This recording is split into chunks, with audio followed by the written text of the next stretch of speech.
ہے تو اختلاف انہی 7 چیزوں کی وجہ سے عموماً پڑتا ہے، یا روحانی چیز پہ یعنی دین کی وجہ سے، جاہ کی وجہ سے۔ آپ دیکھ رہے ہیں دنیا میں لڑائیاں ہو رہی ہیں دین کی وجہ سے اور جاہ کی وجہ سے۔ کرسی کے طلب میں لوگ مارے مارے پھر رہے ہیں، ایک دوسرے کو گالیاں بھی دیتے ہیں، برا بلا بھی کہتے ہیں،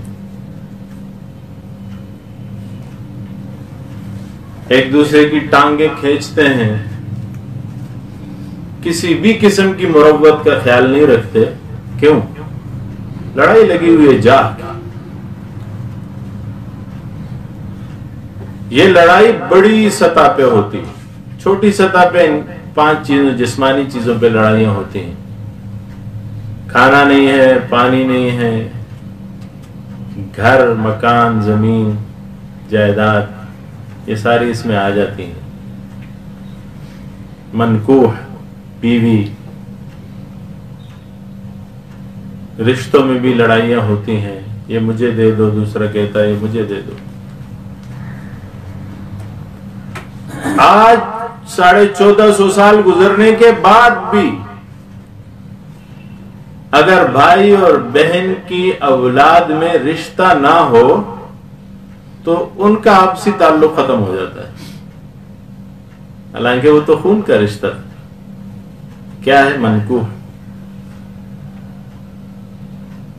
لباس کی وجہ سے لڑائیاں ہو جاتی ہیں، اچھا لباس کون پہنے گا،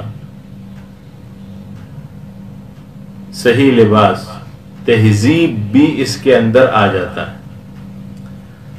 ہماری مشرقی تہذیب ہے، ایک مغربی تہذیب ہے۔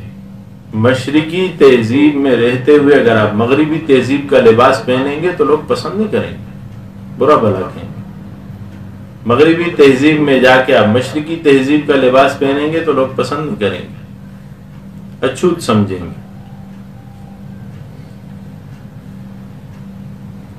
اس حوالے سے بھی ایک مقولہ بنا ہے جو بھی غلط ہے، جیسا دیس ویسا بھیس۔ شریعت اس کی قائل نہیں۔ آپ جہاں بھی رہیں اس لباس میں رہیں جو آپ کو شریعت بتاتی ہے، کیونکہ یہ اخلاق کا حصہ ہے۔ خیر، تو میں نے عرض کیا کہ ان 7 چیزوں کی وجہ سے اختلاف پڑتا ہے۔ جب اختلاف پڑتا ہے تو اس کا فیصلہ ہونا چاہیے، کون صحیح ہے کون غلط ہے۔ اس فیصلے کے لیے قوانین ہونے چاہیے۔ ان قوانین کو بنانے کی اہلیت کس کے پاس ہے؟ یہ ہے دلیل قانونی۔ اب اللہ جل شانہ کے پاس 4 ایسی اہلیتیں ہیں جو کائنات میں کسی کے پاس نہیں قانون بنانے کے لیے۔ ایک ہے علم محیط،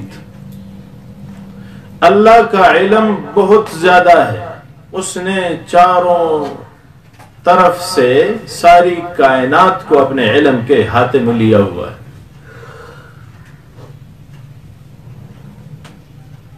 ہمیں قانون بناتے ہیں، ہمیں اس کا علم نہیں ہوتا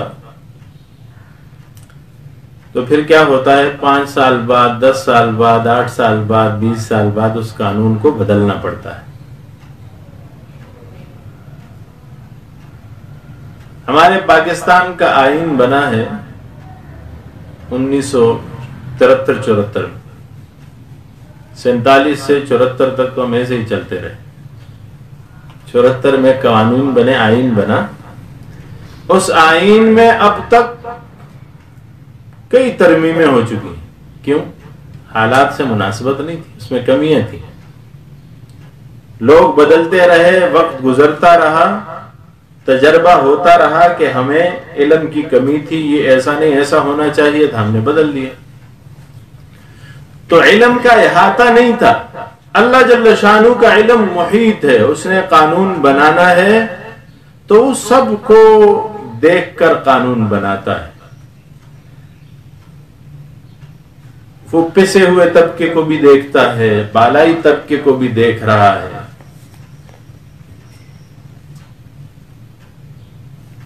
تو اس کے پاس علم ہے. قانون وہ بنا سکتا ہے جو پڑھا لکھا. جاہل آدمی کیسے قانون بنائے؟ تو پھر جو سب سے زیادہ پڑھا لکھا ہے، جو سب سے زیادہ علم رکھنے والا ہے، حضور اکرم صلی اللہ علیہ وسلم فرماتے ہیں انما العلم عند اللہ، علم تو اللہ کے پاس ہے. وانما انا قاسم، میں تو تقسیم کرنے والا. قرآن کریم میں اللہ جل شانہ رسول اللہ صلی اللہ علیہ وسلم سے کہتے ہیں قل انما العلم عند اللہ، کہہ دو کہ علم اللہ کے پاس. وانما انا نذیر مبین، میں تو ڈرانے والا ہوں.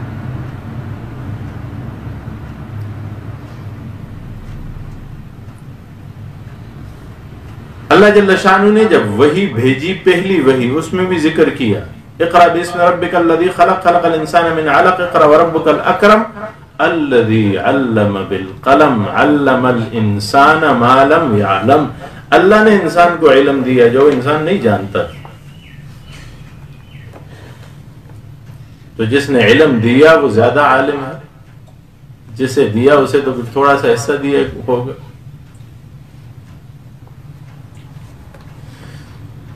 باہر کے علم محیط کا مالک اللہ ہے. ایک تو قانون وہ بنائے جس کے پاس علم ہے، اور علم سب سے زیادہ اللہ کے پاس ہے. دوسرا رحمت کاملہ، قانون وہ بنائے جس کے اندر رحمت بھری ہوئی، جو رحم دل ہو. اگر آپ کسی ظالم آدمی کو کہیں گے کہ قانون بنا دو تو ایسے قانون بنا دے گا کہ لوگوں کو تباہ کر دے گا. اس میں رحمت ہو، اور رحمت کامل ہو، علم بھی محیط اور رحمت بھی کامل.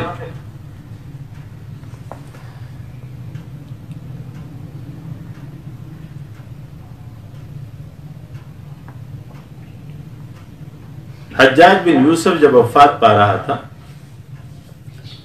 تو اس کا سر اپنے ماں کی جھولی میں پڑا ہوا تھا. ماں رو رہی تھی. اس نے کہا اماں کیوں رو رہی ہو؟ فرمایا بیٹا اس لیے رو رہی ہوں کہ تو نے تو بڑے ظلم کیے. حجاج نے 99,000 لوگوں کو اپنے دربار میں بلا کے قتل کیا تھا. باہر جنگوں میں جتنے اس نے مارے، لڑائیوں میں جتنے مارے، اس کا تو شمار ہی نہیں. بلا بلا کے جن کو مارا وہ 99,000، اور اس میں صحابہ کرام بھی شامل ہیں. صحابہ کو بھی اس نے قتل کیا. تو ماں نے کہا کہ تیرا کیا ہوگا؟ مجھے تو اس کی فکر. کہنے لگا اماں آپ کیا چاہتی ہیں کہ میرا کیا حشر؟ بڑا عالم تھا حجاج. حجاج نے قرآن کریم پہ جو زبر زیریں یہ حجاج نے لگائیں.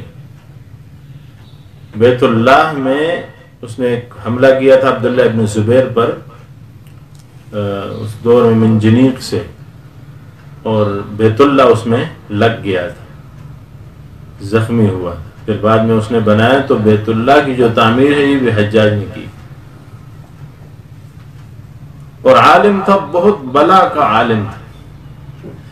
کسی علاقے میں ایک قانون تھا کہ کوئی آدمی آئے، اچھا عالم آئے، ہمیں تقریر کرے، ہم اس کے تقریر پہ اس کو اپنا علاقے کا گورنر اور بڑا بنائیں گے.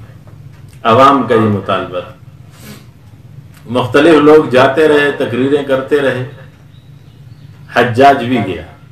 اس نے اپنے چہرے پر نقاب اوڑھ رکھا تھا یوں، اور تقریر کی. عالم تھا، بلا کا خطیب تھا. انہوں نے کہا، لوگوں نے نیچے سے آواز لگائی کہ یہی ہمارا سربراہ ہے، یہی ہمارا سربراہ ہے. سب نے جب متفقہ فیصلہ کیا تو اس نے نقاب اتار دیا. نقاب اتارا تو نیچے سے حجاج نکل آیا. انہیں تو پتا کہ حجاج تو بڑا ظالم ہے. اس نے کہا ہم تمہیں نہیں مانتے. اس نے کہا میں تمہارا باپ بن گیا ہوں، اب تم واپس نہیں لے سکتے، ایک دفعہ تم نے بنا دیا. تو عرض کرنے کا مقصد یہ تھا کہ دنیا کو پتا تھا کہ یہ ظالم ہے. ماں نے بھی یہی کہا، لیکن عالم تھا بہت بڑا. ماں سے کہنے لگا کہ اماں تو کیا چاہتی ہے؟ کہ میرے ساتھ کیا ہو؟ اس نے کہا میں تو چاہتی ہوں تجھے اللہ بغیر حساب کتاب جنت بھیج دے۔ ماں تو ماں ہوتی ہے۔ تو حضرت حجاج نے کیا کہا اپنی والدہ سے کہ اماں پھر مجھے فکر کی ضرورت نہیں ہے، کیونکہ میرا رب تجھ سے 10 حصے زیادہ مجھ پہ مہربان ہے۔ اگر تو نہیں چاہتی کہ میں جہنم جاؤں، وہ کبھی نہیں چاہے گا کہ میں جہنم چلا جاؤں۔ مجھے تسلی۔ اسے کہتے ہیں رحمت کاملہ، کامل رحمت۔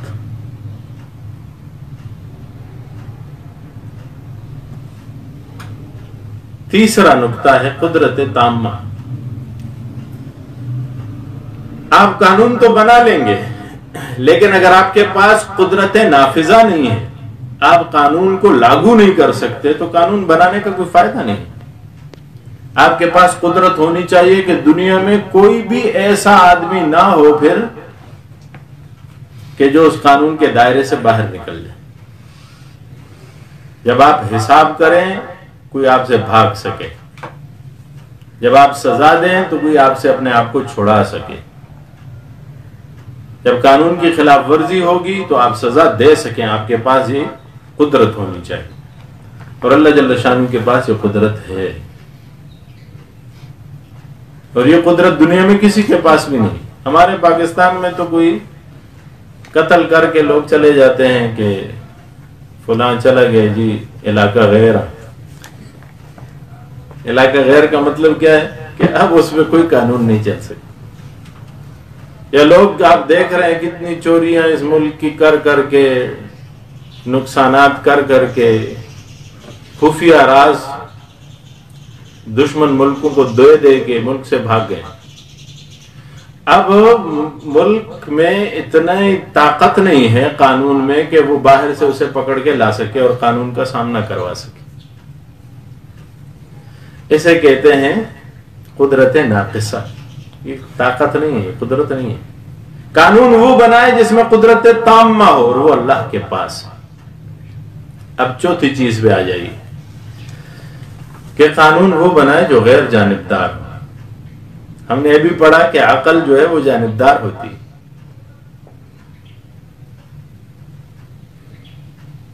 امریکہ والا اگر قانون بنائے گا تو وہ سب سے پہلے امریکہ کے حوالے سے سوچے گا کہ مجھے کیسے فائدہ ملے گا، دنیا جائے بھاڑ میں۔